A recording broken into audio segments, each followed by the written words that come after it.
Assalamualaikum warahmatullahi wabarakatuh. Apa kabarnya hari ini anak-anak?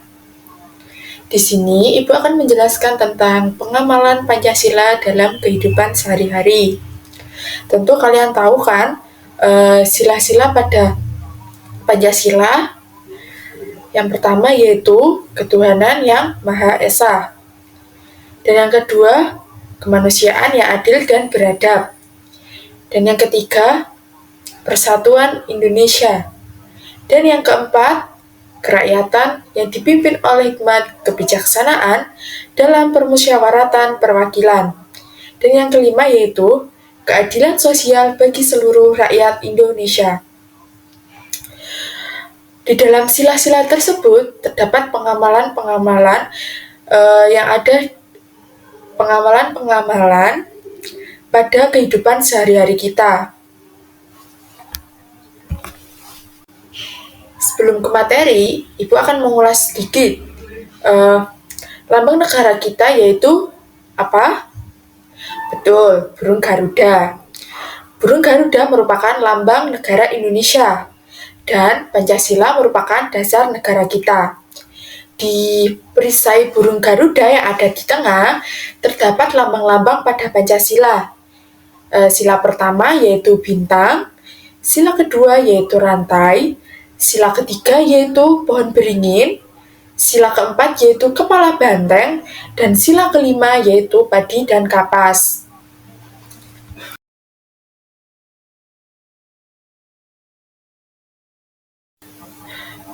Terus apa sih pengamalan Pancasila itu? Pengamalan Pancasila yaitu penerapan nilai Pancasila pada kehidupan sehari-hari kita. Sila pertama, pada sila pertama terdapat contoh-contoh pengamalan dalam kehidupan sehari-hari kita. Sila pertama yaitu berbunyi tentang ketuhanan yang Maha Esa. Pada sila pertama terdapat beberapa contoh atau banyak contoh ya pada kehidupan sehari-hari kita. Di antaranya yaitu beribadah dengan kepercayaan. Maksudnya, kita harus beribadah dengan kepercayaan masing-masing. Seperti Islam harus dengan sholat, Kristen harus dengan sholat di gereja. Kemudian, yang kedua yaitu tidak memaksakan orang lain untuk memeluk agama. Seperti memaksa untuk orang lain masuk ke dalam agama kita, itu sangat tidak dianjurkan. Yang ketiga yaitu bertoleransi terhadap orang yang berbeda agama. Kita tidak boleh terpecah belah atau nggak senang sama agama orang lain yang berbeda dengan kita. Itu sangat tidak boleh. Dan yang kedua yaitu kemanusiaan yang adil dan beradab. Contoh penerapan pada sila ini yang pertama yaitu menolong teman yang jatuh. Karena menolong teman yang jatuh itu bentuk kemanusiaan kita terhadap dia. Karena kita sudah menolong dia. Dan yang kedua yaitu menyumbang korban bencana. Karena korban bencana itu adalah orang yang kesusahan. Oleh sebab itu kita harus menyumbangnya atau menolongnya. Yang ketiga yaitu menjenguk teman yang sakit. Yang keempat membantu orang tua.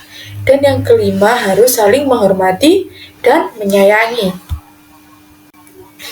Yang ketiga yaitu persatuan Indonesia. Contoh penerapan dari sila ini yaitu bergotong royong atau kerja bakti. Maksudnya bergotong royong itu merupakan persatuan Indonesia karena bersama-sama untuk seperti untuk membersihkan selokan. Jadi kita itu harus bersama-sama yang dinilaikan ke sila ketiga yaitu persatuan Indonesia. Yang kedua yaitu bermain dengan rukun, tidak membeda-bedakan. Dan yang ketiga yaitu mengikuti upacara bendera. Keempat, cinta tanah air, bangsa. Itu merupakan contoh penerapan dari Persatuan Indonesia.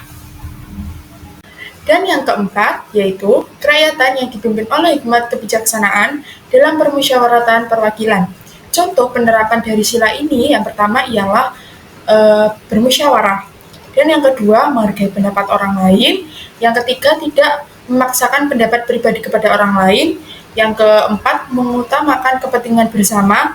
Dan yang kelima, menerima hasil musyawarah dengan lapang dada.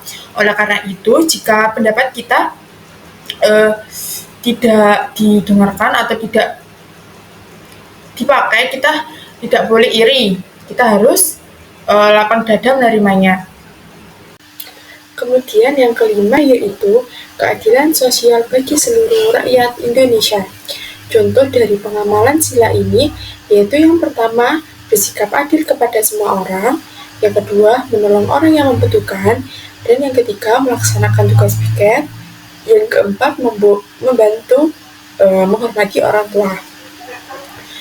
Maka dari itu, kita sebagai rakyat Indonesia harus adil sesama manusia, karena pada sila Pancasila sendiri disebutkan keadilan sosial bagi seluruh rakyat Indonesia. Oleh sebab itu kita harus adil sesama manusia.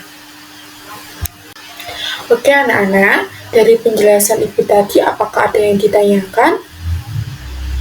Oke, kalau tidak ada, waktu kita sudah selesai. Jika Ibu ada salah kata, Ibu mohon maaf. Wabillahi taufiq wal hidayah. Wassalamualaikum warahmatullahi wabarakatuh.